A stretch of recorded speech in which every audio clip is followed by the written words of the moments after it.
Hello everyone, आज हम लोग क्लास 4 इन्वायरमेंटल स्टडी का चैप्टर नंबर 6 द बोट गोस पढ़ेंगे। बोट मीन्स होता है नाव, जो कि इस तरीके का होता है। ये कागज़ का नाव है। Have you ever made a paper boat? क्या आपने कभी कागज़ का नाव बनाया है? We shall teach you how to make a boat, maybe you know it already. चलिए हम आपको पेपर का नाव बनाना बताएंगे। हो सकता है कि आप पहले से ही पेपर का नाव बनाना जानते हो। Still let's make a boat together and float it in water. चलिए एक साथ नाव बनाते हैं और उसको वाटर पे फ्लोट करके देखते हैं, प्रवाहित करके देखते हैं। तो यहाँ पे बोट बनाने का एक तरीका दिया हुआ है, एक वे दिया हुआ है। The boat is made this way. तो बच्चों मैंने इस वे से बना कर देखा, मुझसे उतना अच्छा नहीं बन रहा था। आप लोग इससे बना के देख सकते हैं। मैं आप लोगों को एक और तरीके से बोट बनाना बता देती हूँ। पेपर का बोट बनाने के लिए सबसे पहले हम लोग इस तरीके का एक पेपर लेंगे। उसके बाद इसको इस तरीके से डबल फोल्ड कर देंगे। ये पूरा इस तरीके से ऐसा बराबर होना चाहिए। इसको अच्छे से डबल फोल्ड कर देंगे। उसके बाद ये जो सेंटर वाला एरिया है यहाँ से लेंगे और ये दोनों इक्वल आना चाहिए। इक्वल नहीं आएगा तो फिर से करेंगे जब तक ये इक्वल ना हो। इस तरीके से बनाएंगे। इसके बाद पेपर को इस तरीके से फोल्ड करना है। अब इसका जो पिछला साइड है उसको भी अच्छे से फोल्ड कर लेंगे बराबर से।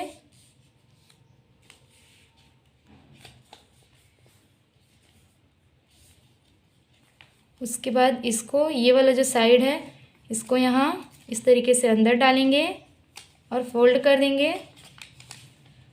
और साथ ही साथ ये वाला जो साइड है पेपर का, जो कॉर्नर एरिया है, इसको भी इस तरीके से फोल्ड कर देंगे। और इस साइड भी सेम ऐसा ही करेंगे।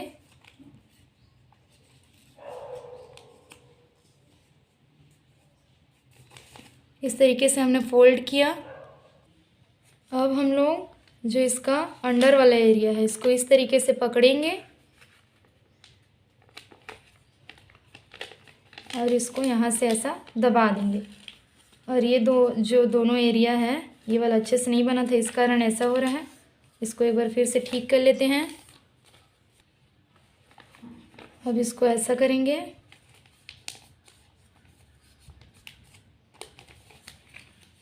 इसके बाद कागज़ को ऐसा फोल्ड करेंगे और इसका अपोजिट साइड भी ऐसा ही कर देंगे। अब ये कुछ इस टाइप से दिख रहा है।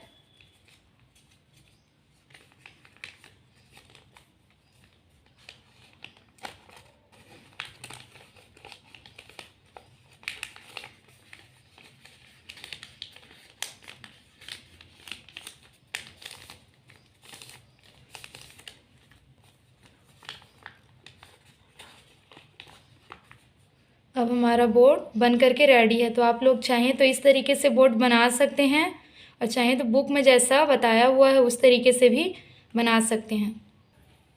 Your boat is ready. आपका नाव बन करके तैयार है। Now float it in the flowing water. अब जो ये नाव है, जो बोट है, उसको बहते हुए पानी में प्रवाहित करना है। Which direction is the boat going and why? जो नाव है वो किस डायरेक्शन पे जा रहा है और क्यों जा रहा है। तो आप लोग इस तरीके का नाव बनाएंगे और उसको पानी में डाल के देखेंगे कि वो किस साइड जा रहा है। उसके बाद यहाँ पे लिखना है।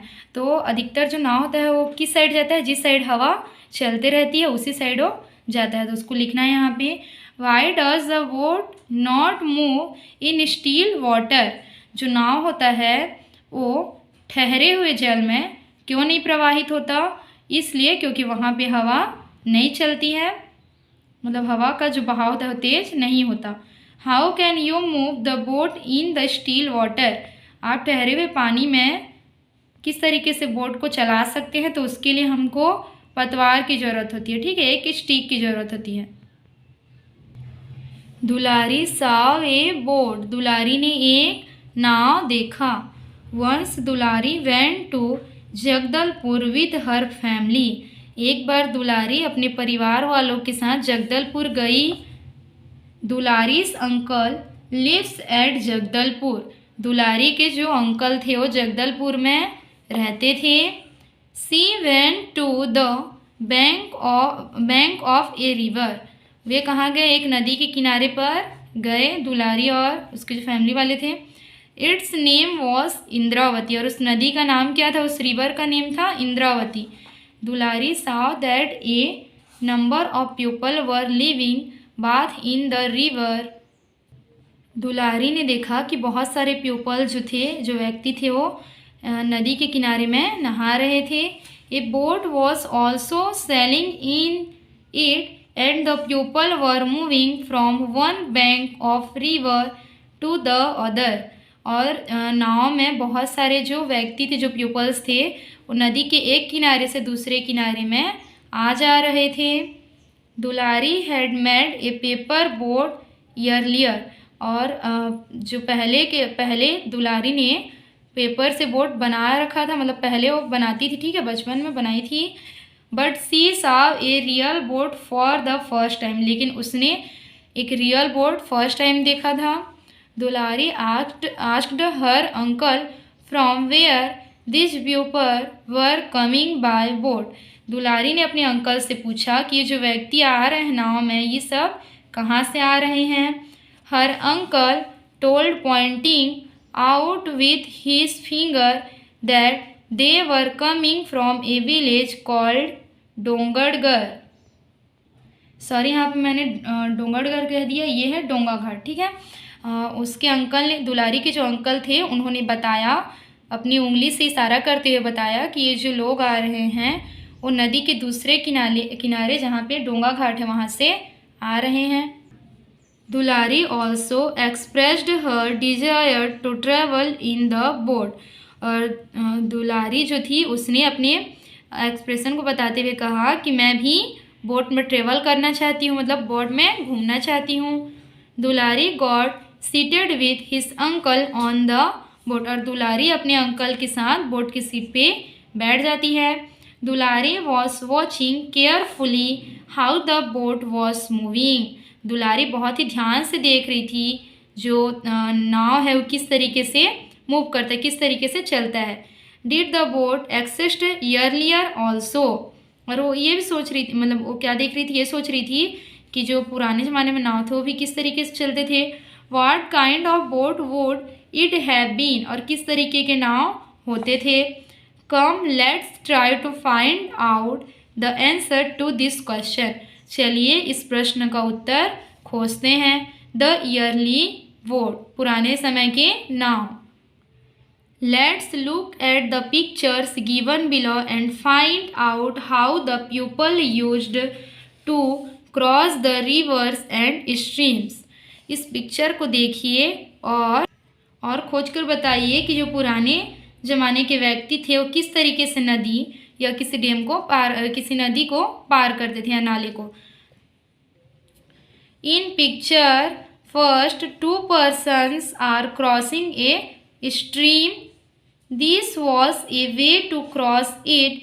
Do the people cross a stream the same way even now find out. ये पिक्चर 1 में हम देखें तो नदी के 2 किनारों के बीच एक वुड का स्ट्रीम रखा हुआ है, जिससे कि जो पीपल्स हैं वो एक स्थान से दूसरे स्थान तक आ रहे हैं। तो क्या अभी भी इस तरीके से लोग क्रॉस करते हैं नदी को या नाले को? नहीं, इस समय ऐसा क्रॉस नहीं करते। इस समय डैम वगैरह बने हुए हैं तो हमने यहाँ पे नो लिखा। Look at the picture second. How is the man in this picture travelling in the river right. Picture second को देख करके बताना है कि जो यहाँ पीपल है, जो व्यक्ति है, वो वुड के सहारे, लकड़ी के सहारे और किसकी हेल्प की सहायता, मतलब किसकी हेल्प से नदी में यात्रा कर रहा है, ठीक है, नदी को पार कर रहा है, रिवर को। In this picture the man is travelling in the river with the help of flowing air. किसकी सहायता से पार कर रहा है? लकड़ी तो है ही, उसके अलावा फ्लोइंग एयर, बहते हुए हवा की सहायता से। इन द बिगिनिंग, पहले के समय में the people adopted this way to travel in the river. Picture second में जिस तरीके से रिवर क्रॉस किया जा रहा है उस तरीके से करते थे। But with the passage of time the people modified it slowly shown in picture third. लेकिन धीरे धीरे उन्होंने जो अपना आना जाने का जो साधन था, जिस तरीके से लकड़ी से पार करते थे नदी को, उसमें थोड़ा सा मॉडिफिकेशन किया। ठीक है।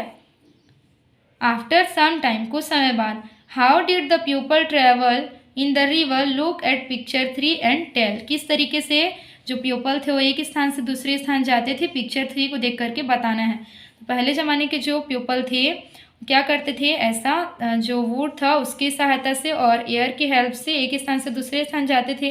लेकिन कई बार ऐसा होता था कि हवा की दिशा बदल जाने पे जो ये लकड़ी था इसका दिशा भी बदल जाता था और ये लोग सही जगह पे नहीं पहुंच पाते थे। तो कुछ समय बाद इन्होंने क्या उसमें मॉडिफाई किया, एक लकड़ी की जगह कई सारी लकड़ियों को एक साथ बांध दिया और हाथ में स्टिक ले लिया, और जिसकी सहायता से हवा की दिशा और सही दिशा की जानकारी रखते हुए आगे जाते थे। In picture 3 and 4, why do the people have thick sticks in their hands, what are they doing with this. जो पिक्चर 3 है और 4 है उसमें जो पीपल्स हैं उनके हाथ में ये स्टिक्स क्यों हैं और इसका ये क्या यूज करते थे। In picture 3 and 4, the people have thick sticks in their hands to steer the boat in the right direction. Picture 3 और 4 में जो पीपल्स हैं उनके हैंड्स में स्टिक है और उसका यूज ये राइट डायरेक्शन पे जाने के लिए करते थे। Look at this picture carefully, thoughtfully, people tried out new ideas and finally the pupil made a beautiful boat. How has this been made? इस पिक्चर को देखना है अच्छे से और सोच करके बताना है कि जो व्यक्ति थे, जो प्यूपल्स थे, वो किस तरीके से कोशिश करते हुए और किस तरीके से नए आइडियाज़ के साथ अंत में अच्छे और सुंदर बोट बनाए। The boat was made by piercing the wood from the inside. पहले क्या होता था, जब हमने पिक्चर 3 में देखा तो एक वुड, पिक्चर 2 में देखा तो एक वुड था, पिक्चर 3 में 4 वुड्स थे जिनको कि बांध दिया गया था। लेकिन हम पिक्चर 4 में देखें तो इसमें कुछ मॉडिफिकेशन हुआ है। जो ये वुड था इसको अंदर से हॉल कर दिया गया है, ठीक है, और इस पर स्टिक भी है। तो इस तरीके से इन्होंने इसके अंदर होल कर दिया और एक अच्छा बोट बनाया। Can you think by which of this means you can travel in a deep river? एक जो गहरे समुद्र में है, एक गहरा समुद्र में आप किस तरीके से गहरे समुद्र को क्रॉस कर सकते हैं, तो उसके लिए हम इस तरीके का वोट यूज कर सकते हैं। तो मैंने यहाँ पे लिख दिया पिक्चर 4। थिंक एंड टेल, सोच करके बताना है। Now tell what are the changes and modification brought about in a boat since then? जो पुराने समय के बोट्स थे और जो प्रेजेंट टाइम के बोट्स हैं उसमें किस तरीके का चेंजेस हुआ है। The early boats are made from wood and hollow trees, but a modern boat usually made from alloys metals। जो पुराने ज़माने के बोट्स थे वो बनते थे वुड से और इस तरीके से वुड में हॉल करके बनते थे। लेकिन जो वर्तमान में प्रेजेंट टाइम में जो बोट चलते हैं वो मिश्रित धातुओं से भी बनाए जाते हैं। Nowadays what type of boats and ships are found. इस समय किस तरीके के बोट्स और शिप्स पाए जाते हैं, तो इस क्वेश्चन का आंसर आप लोग खुद से ढूंढेंगे और कमेंट करके बताएंगे कि इसका आंसर क्या होगा। व्हाट डिड वी लर्न, हमने जो जो पढ़ा उससे रिलेटेड क्वेश्चन आंसर हैं oral. What means are used to cross a river, इसका आंसर देखते हैं। इसका आंसर होगा a river crossing is a means to get from one river bank to other and may refer to a ford a bridge. जो cross means है क्या होता है, ए रिवर क्रॉसिंग मीन्स होता है कि रिवर के एक बैंक यानी कि एक किनारे से दूसरे किनारे पे जाना, जैसे कि हम लोग किसी फोर्ड या ब्रिज की हेल्प से जा सकते हैं। ओरल में सेकंड नंबर क्वेश्चन है what do we call a man who sails a boat. नाव चलाने वाले व्यक्ति को हम क्या कहते हैं, इसका आंसर होगा a man who sails a boat is called mariner. जो नाव चलाता है उस व्यक्ति को हम लोग मैराइनर यानी कि नाविक कहते हैं। रिटर्न क्वेश्चन में फर्स्ट नंबर क्वेश्चन है, इन ancient time from which material was the boat made. पुराने ज़माने में किस चीज़ से बोट बनता था, नाव किस चीज़ से बनता था। In ancient time the boat made from wood. पुराने समय में नाव लकड़ी से बनता था। सेकंड नंबर क्वेश्चन है, what is the difference between an early boat and a modern boat. Right, जो पुराने ज़माने के नाव थे और जो वर्तमान प्रेजेंट टाइम के नाव हैं उसमें किस प्रकार का डिफरेंस है उसको लिखना है। The early boats are made from wood and hollow tree but a modern boat usually made from alloys metals so that they can better stand in difficult situation. जो पुराने ज़माने के नाव थे वो लकड़ी से और लकड़ी में छेद करके बनाए जाते थे, जबकि जो वर्तमान समय के नाव हैं वो मिश्र धातु से बनाए जाते हैं। और ये जो नए नाव हैं, जो प्रेजेंट टाइम के नाव हैं, वो डिफ़िकल्ट सिचुएशन के लिए बहुत ही सही होते हैं। If they were no boats and ships what difficulty would we have to face. अगर नाव नहीं होते और जहाज़ नहीं होते, पानी जहाज़, तो हमको किस तरीके के प्रॉब्लम्स को फेस करना पड़ता। If there were no boats and ships we have to face lot of difficulty like. अगर नाव और जहाज़, पानी जहाज़ नहीं होते तो हमको बहुत सारी समस्याओं का सामना करना पड़ता, जैसे कि we will not able to cross the river and the sea. हम किसी नदी या समुद्र को पार नहीं कर सकते। दूसरा, there will be difficulty in obtaining river and marine resources. उसके अलावा जो नदी और समुद्रों से जो भी रिसोर्सेस मिलते हैं, जो भी संसाधन मिलते हैं, उनको भी प्राप्त करना हमारे लिए कठिन हो जाता।